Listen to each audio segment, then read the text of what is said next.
Hi everyone. So one of our activities this week is to plant something.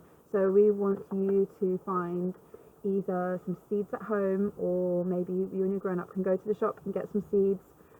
It's up to you. You can plant anything you like. So for example, I've got some pepper seeds from a pepper. One second. So just like a pepper that you have at home, and you can see all the seeds there. If you take those seeds and you dry them, you just let them sit in a little plate or somewhere until they get very dry, then you can plant them. You can put some soil in a pot, just like we had the soil in the marigolds. You can put your seeds in, make sure you water them, you put them in the sun, and you can watch them grow. So you can choose anything you like. You can do seeds from home. You could plant flower seeds. So I have some marigold seeds here, which here we go.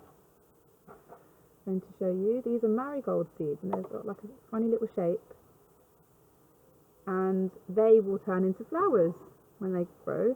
So I've got marigolds. You could plant beans. You could put some beans into a jar with some tissue, and you could watch the bean grow. So I've got a picture of that here.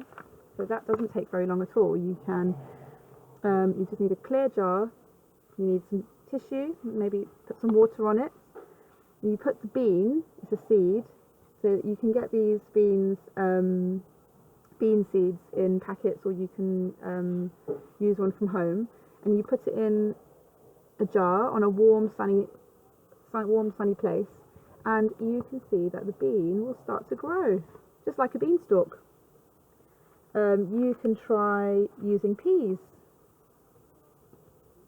You can grow some peas. So there's so many things that you can plant. So get planting and take lots of pictures and do send them in, and I will be showing you how my pepper plant and how my marigolds do next week. Have fun. Bye.